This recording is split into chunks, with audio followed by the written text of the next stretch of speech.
You tired of lies and leftovers? The Real Black Agenda is crushing 3 bestsellers list. Grab it on Amazon or hit the link in my Instagram bio at TheBusinessBully before they try and silence it. More than 300,000 black women are out of work, and the media seems to want to call this a coincidence. Nah, this is exactly what happens when you build on somebody else's land and think that you own it.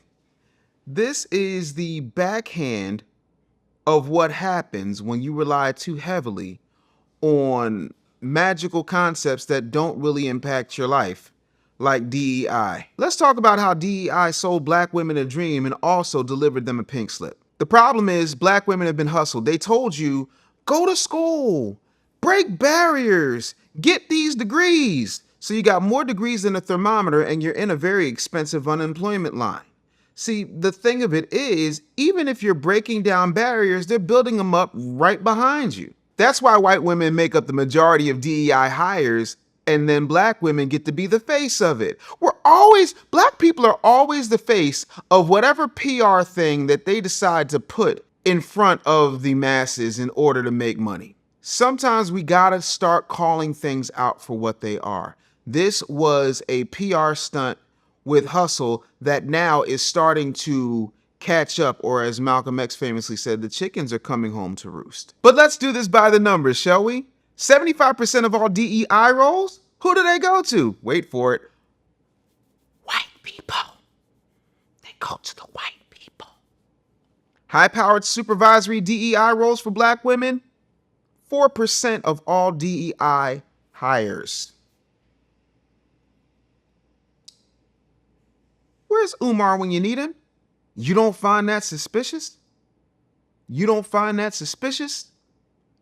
You don't find that suspicious. When it comes to wages for black women, they get about 64 cents on the dollar. And for black single mother households, that drops to about 44 cents on the dollar. That does not look good. This is not giving black girl magic.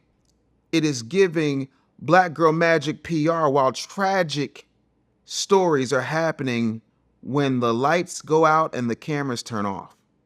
The problem with these systems that we keep begging people to give us more of is that, one, they're rooted in whiteness, and two, they are counting on us being willfully ignorant to how they really work in order for them to work very well for everybody else who profits off of our pain. Black women didn't benefit from DEI. They basically buffered it. We're always the buffer class. There was a time in history where we had a thing called the Black Liberation Movement. And somehow, some way, it got smacked up, flipped, and rubbed down to become civil rights. And you know who benefited from civil rights? Everybody but black people, with very few exceptions. And I know right to vote, so on and so forth. And I'm not diminishing those things. But by and large, even when we talk about civil rights today, it very rarely revolves around black people unless we're talking about Martin Luther King singing "We Shall Overcome," having some hashtags, some marches, and Ben Crump. We gotta stop acting like we're benefiting financially and from positions of power behind these so-called benefit, even the playing field, rising tides lifts all boats programs, because the truth of the matter is we aren't. But we get to be the mascot. I don't know if you know this or not. The mascot doesn't actually play in the game. They just dance around in the stands and play with people's popcorn. You're on the team, but are you? Corporate America has used feminism as a Trojan horse to make black women feel like they're getting equality, while white women just slide on through the back and take up the jobs. Now, when it comes to these 300,000 jobs that have gone missing, a lot of them are low skill, low wage, or they are positions where DEI has black women overrepresented in those particular positions. And the funny thing is, the white women who were put in place by DEI, by and large, have held on to their positions. So what does that tell you? What can we glean from that? What can we learn from that? Could it be, maybe, just maybe, that they use feminism and DEI as a Trojan horse and use your black behinds to make it look like they were doing something to improve our women's conditions? All the while you're paying off student loans to pay off school that has yet to pay off for you, and now you're still in the unemployment line while white women are thriving by and large, and the ones that aren't are still the number one minority group getting entitlements that you fought for. That's what you call sleight of hand slickness. That's not good for anybody. Okay, I'm going to say the disgusting, ugly part out loud. For black women, DEI became the corporate version of Wakanda Forever, where we have all of the symbolism and all of the celebration, but none of the shares, none of the benefits, just optics. We love the optics. I don't care. And I talk about this at length. Yes, I'm going to plug the book again at therealblackagenda.com. In this book, I talk about how they continue to use us for optics and they continue to play in our faces while we don't get any of the benefits. I suggest you get yourself a copy. Simply for this, if not anything else. They continue to benefit off of our labor, off of our image, off of our strength and ingenuity. Hell, everybody has worked in a corporate office where there's at least one, if not five, black women who become the de facto counselor or person that everybody leans on, or the mother of the office, you know, the one that loves everybody down on the cubicle farm and is always there to give a kind word. But when it comes time to get that check, she's last in line. While black women get the diversity leads or the HR backlash when the programs all of a sudden lose funding. And then what do? You blame Donald. You blame Donald for all of this.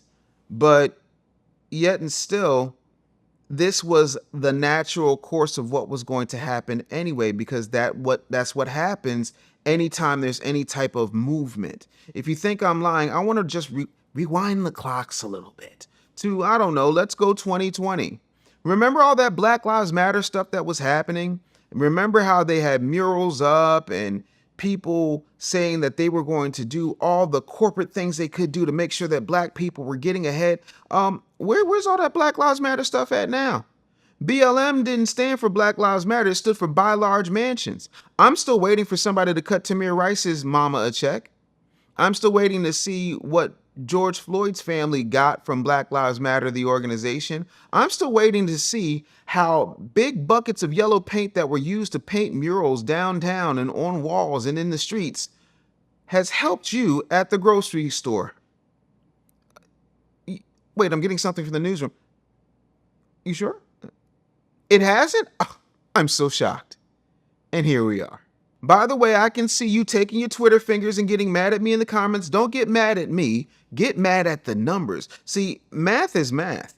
And since you have not been paying attention to the math not mathing, now you're reaping the horrible undercurrent of what's dragging black women down to the tune of 300 black women losing their jobs. And everybody's trying to figure out how this could happen. It wasn't a recession. It wasn't AI. It was decisions made in boardrooms and agencies because the spotlight is now off of this. Everybody's just focusing on Target. I warned you that this was going to be a trick bag when you saw Smile and Jamal talking about, we're going to make sure that Target reinstates DEI. Well, you know what's funny? There are plenty of companies that are not doing right by black people. Yet and still, you're not going after them because they don't have enough of a corporate slush fund for you to shake them down to get all the black people that you have whipped up into a tizzy off of their backs, like Target does. And yeah, you've done some damage to Target's bottom line, but Target can recover. A lot of these other places can't, and those are the places you need to start hitting the hardest. But again, God forbid you do something like class action suits where we get some actual repair. No. Let's make sure we get some things where we can have a microphone. Let's make sure that Jamal Bryant can wheel out what's left of the Reverend Jesse Jackson in a literal wheelchair so that you can become the new face of the Rainbow Push Coalition and the new face of civil rights shakedown ambulance chasing Negroes that do not benefit black people by and large. Because that's working so well to help 300,000 black women who are without jobs. Sorry, this is frustrating for me. So when you hear people say that DEI is dying, what I need you to understand is that they're really saying that the DEI train of getting that publicity push is no longer profitable, because DEI is working really well for Becky and Caitlin. And this is not in any way, shape, or form a pick yourself up by the bootstraps type of situation. This is realizing that you have been booted from the system that you helped build that no longer needs your services. 300,000 is a huge amount of Black women to be out of work from positions that they thought that they had secured. And something has to change. Instead of equity, here's a crazy idea. Instead of equity, how about we start demanding ownership? Instead of begging for position, how about we build our own? One more. Instead of begging for a seat at the table, how about we start building our own en masse? With all of those degrees, with all of that education, with all of that Black girl magic, we should be running this world inside of 27 minutes. But the truth of the matter is, it is easier to beg some random white man in some corporate ivory tower than it is for us to isolate, come together, and build something that is for us, by us. Shout out to Damon John. As a business coach, I stress to my clients that the main thing you need to focus on is not running back to work when things get tough.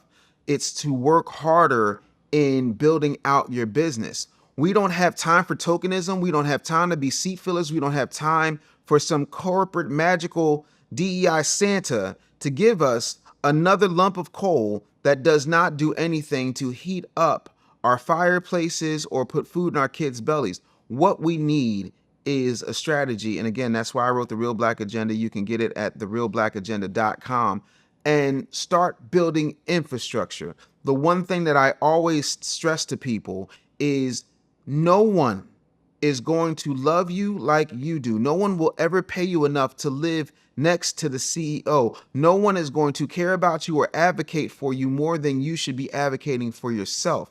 This is a situation where we said we want to get on the bus of what white people are offering, because all of a sudden their Grinch-like hearts have grown 3 times bigger and they're going to give us all of this wonderful DEI windfall. And the truth of the matter is they said, DEI, you got it, didn't earn it, and now here it is, you're fired. If you want real substantive change, I implore you to find a mirror. If you have a question for Ask Dave Anderson, you can always email me, dave@businessbullyshow.com. Make sure to comment, rate, and subscribe right here on I Never Knew TV, and we'll see you next time.